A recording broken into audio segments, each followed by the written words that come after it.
Hello everyone, welcome back to my YouTube channel teaching subjects.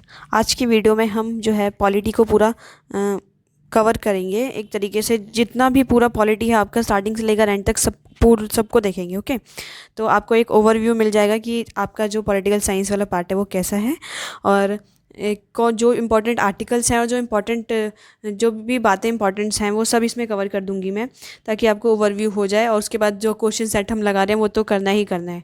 Okay, क्योंकि इन्हीं से important questions आ रखे हैं आपके, जिन जिन टॉपिक से इंपॉर्टेंट क्वेश्चंस आ रखे हैं प्रीवियस ईयर में, तो वो रिपीट होने के बहुत ज़्यादा चांसेस होते हैं। तो हम वो करेंगे और इससे आपको जो है थोड़ा आइडिया लग जाएगा। क्योंकि अब डिटेल वीडियो में मैं आपको अच्छे से नहीं बता सकती, कि एक एक पार्ट को हम नहीं कवर कर सकते, लेकिन ओवरऑल देख के आपको एक बेसिक आइडिया दे सकती हूँ ज़रूर, तो वो ज़रूर दूंगी। ओके, तो सबसे पहले देखो, हमारे संविधान के 22 भाग हैं। उसमें हम देख लेते हैं कि कौन से भाग में क्या बात की गई है, ताकि अगर उससे रिलेटेड कोई क्वेश्चन आता है तो भी आपको आर्टिकल जो है, अनुच्छेद को टिक मार्क करने में थोड़ा ईजी हो जाता है, अगर आपको उसका थोड़ा सा भी आइडिया है कि वो कौन से मतलब किस जगह पे उसके बारे में बात की है। तो यहाँ से यहाँ तक के जो आर्टिकल है इससे रिलेटेड हो सकते हैं, तो उसको देंगे। तो देखो, सबसे पहले जो है भाग 1 है, उसके अंदर संघ और उनका राज्य क्षेत्र, मतलब कि भारत जो है एक संघ रहेगा और इसमें राज्य क्षेत्र रहेंगे, राज्य रहेंगे छोटे छोटे। तो उनके बारे में जितने भी हमारे कितने राज्य हैं और केंद्र शासित प्रदेश हैं, उनका जो यहाँ पे भाग 1 में पार्ट 1 में एक्सप्लेनेशन किया हुआ है। हमारा जो भाग 2 है उसमें नागरिकता के बारे में बता रखा है कि कोई भी व्यक्ति कौन है जो भारत का नागरिक बन सकता है या नहीं बन सकता। तो ऐसे पूछ सकते हैं कि नागरिकता कौन से भाग में है। ओके, तो ये याद रखना है आपको। नेक्स्ट क्वेश्चन है कि भाग 3 में आपका मूल अधिकार है, और ये मोस्ट इंपॉर्टेंट टॉपिक है। आपको इसको जितने भी मौलिक अधिकार हैं वो याद एकदम टिप्स पे होने चाहिए, क्योंकि मौलिक अधिकार से आपके 2 से 3 क्वेश्चन आराम से बनेंगे। और यहाँ पे नंबर बहुत इंपॉर्टेंट है। फिर फोर्थ क्वेश्चन, मतलब फोर्थ भाग है नीति निर्देशक तत्व। अब नीति निर्देशक तत्व के बारे में आपको पता है कि इनके लिए आप जो है अगर इनका हनन होता है तो आप कोर्ट में नहीं जा सकते बोलने कि मेरे नीति निर्देशक तत्व जो है वो मतलब कि कैंसिल किया गया है या फिर इसका हनन किया गया है, तो आप कोर्ट में नहीं आ सकते। लेकिन अगर आपका मूल अधिकार है और उसमें कुछ भी आनाकानी होती है या कुछ भी चेंजेस किए जाते हैं, किसी के द्वारा उसको दबाया जाता है, तो आप उसमें कोर्ट में जा सकते हैं। और आपको मतलब आप डायरेक्ट सुप्रीम कोर्ट में भी जा सकते हैं उसके लिए, मूल अधिकार के लिए, जो हमारे मौलिक अधिकार है उनके लिए। लेकिन जो नीति निर्देशक तत्व हैं वो एक तरीके से गाइडलाइंस होती हैं कि ऐसे इंसान को करना चाहिए और ऐसा सरकार को करना चाहिए। जैसे कि एक हम दे सकते हैं कि ग्राम पंचायत का संगठन, ये आर्टिकल 14 है। आर्टिकल 40 में ग्राम पंचायत के संचालन के बारे में बता रखा है। अब ये करेगी तो भी ठीक है, नहीं करेगी तो हम इसके लिए बोलेंगे नहीं कि ये कर नहीं रही सरकार तो इसको करवाया जाए। उसके बाद ये उसके बाद एक आर्टिकल 49 है। हाँ, आर्टिकल 49 है कि राष्ट्रीय महत्व के जो भी स्मारक हैं, स्थान हैं, वस्तुएं, उनका संरक्षण करना होगा। जैसे कि आप देखते हैं लाल किला हो गया, उस पर मतलब लोग ड्राइंग करके आ जाते हैं, तो ये और सरकार जो है इसके लिए इंसान को गाइड कर सकती है। और अगर कोई बिल्डिंग टूट भी रही है तो वो सरकार का काम है कि वो उसको ठीक करवाए, और अगर नहीं करवा रही तो आप इसके लिए कोर्ट नहीं जा सकते कि देखो सरकार ये नहीं करा रही है। हाँ, तो ये जो है आपके मौलिक कर्तव्य से थोड़ा सा अलग होता है। नीति निर्देश के तत्व एक तरह से गाइडलाइंस होती है कि ऐसे किए जाने चाहिए, आप ऐसा कर सकते हैं। ओके, उसके बाद आता है मूल कर्तव्य। मूल कर्तव्य हमारे 11 हैं, 11 मूल कर्तव्य हैं। इसी में है आपका, देखो भाग 4 में ही आपका मूल कर्तव्य है। और मूल कर्तव्य के बारे में आपको देखना है कि ये जो है 42वें संविधान संशोधन द्वारा 1976 में ऐड किया गया था। और किसने इसको ऐड करवाया था, ये आपका पूरा लूसेंट में लिखा हुआ है। सरदार स्वर्ण सिंह समिति की अनुशंसा में इसका कराया गया था। और स्टार्टिंग में कितने हमारे ये मौलिक कर्तव्य थे, हमारे 10 मौलिक कर्तव्य थे। 11वां जो मौलिक कर्तव्य है उसको जोड़ा गया। और 11वां क्या था, 11वां मौलिक कर्तव्य हमारा ये था कि 6 से 14 साल के जो बच्चे हैं उनको जो पेरेंट्स है स्कूल भेजेंगे। और ये कब आया था, 86वें संविधान संशोधन द्वारा 11वां जो मौलिक कर्तव्य है वो जोड़ा गया, 86वें संशोधन द्वारा। जो भी बातें मैंने जस्ट कही हैं वो सब इंपॉर्टेंट है, तो उन्हें नोट डाउन कर लेना। क्या बताया मैंने कि हमारा मूल कर्तव्य है जो, वो कौन से भाग में है, भाग 4 में है। इसको स्वर्ण सिंह समिति लेके आई थी 1976 में संविधान 1976 में 42वें संविधान संशोधन के द्वारा।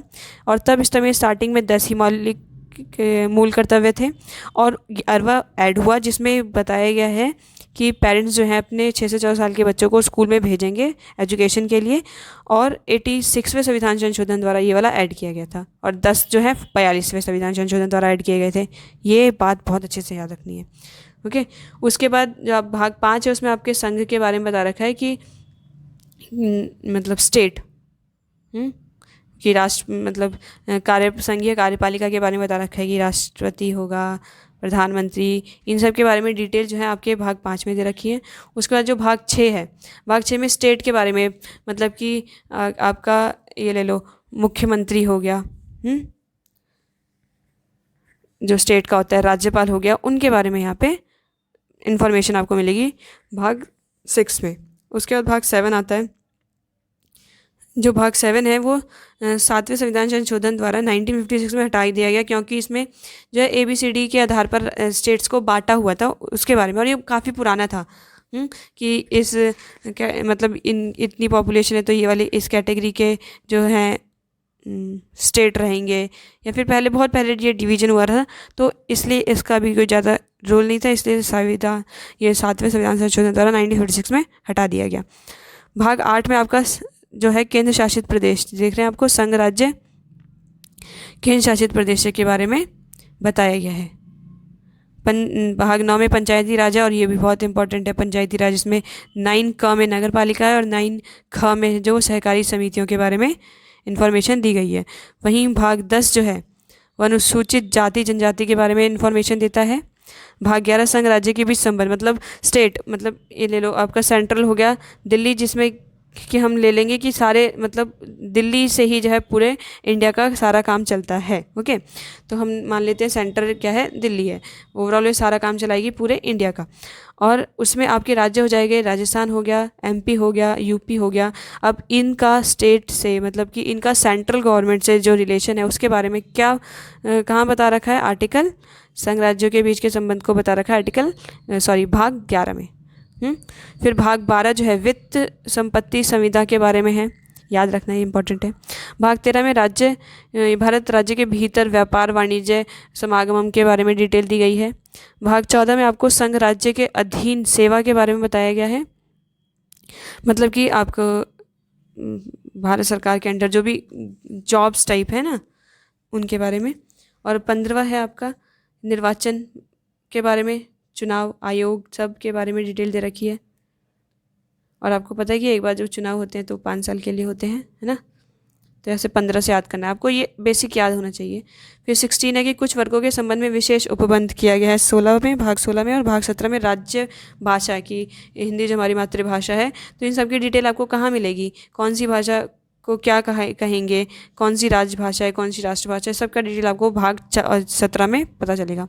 18 जो है वो आपातकाल के उपबंध के बारे में, कि आपातकाल कितने टाइप्स के होते हैं, कब कब आपातकाल लगेगा उसके बारे में। 19 में प्रकीर्ण के बारे में बता रखा है। और भाग 20 जो है उसमें संविधान का संशोधन, कि कितने मतलब संशोधन करने का क्या प्रोविज़न है, कैसे कर सकते हैं, साधारण बहुमत से संशोधन किया जाएगा या विशेष बहुमत से, वो सारा इसमें भाग 20 में बताया है। भाग 21 जो है वो अस्थायी संक्रमणकालीन या विशेष उपबंध, मतलब कुछ विशेष सिचुएशन में जो चीज़ें यूज़ की जाएंगी उसके बारे में है। और भाग 22 जो है वो संक्षिप्त नाम प्रारंभ हिंदी प्राधिकरण पाठवा निरसन, मतलब ये उतना नहीं है, मतलब संक्षिप्त मतलब हर चीज़ का जो एक तरीके से आप ले सकते हो, डिक्शनरी टाइप है। डिक्शनरी में आपको छोटे छोटे एब्रीवेशंस होते हैं, उसके बारे में थोड़ी सी यहाँ पे इन्फॉर्मेशन दे दी गई है जो भी हमारे संविधान में यूज़ हुए हैं उनकी हल्की सी। ओके, इस वीडियो में जितने भी आपके भाग थे उनके बारे में मैंने थोड़ा सा एक्सप्लेन कर दिया है। सुनोगे वीडियो को तो आपको ज़्यादा अच्छे से समझ में आएगा, उसके बाद पढ़ लोगे तो एकदम क्लियर हो जाएगा। तो ये भाग में किस भाग में क्या बात की गई है हल्का आपको पता होना चाहिए। जो इंपॉर्टेंट आर्टिकल्स हैं उसकी वीडियो कल लेके आऊँगी और उनको अच्छे से याद कर लेना। हाँ, तो वीडियो कैसी लगी प्लीज़ लाइक शेयर सब्सक्राइब करके बताइएगा। Thank you.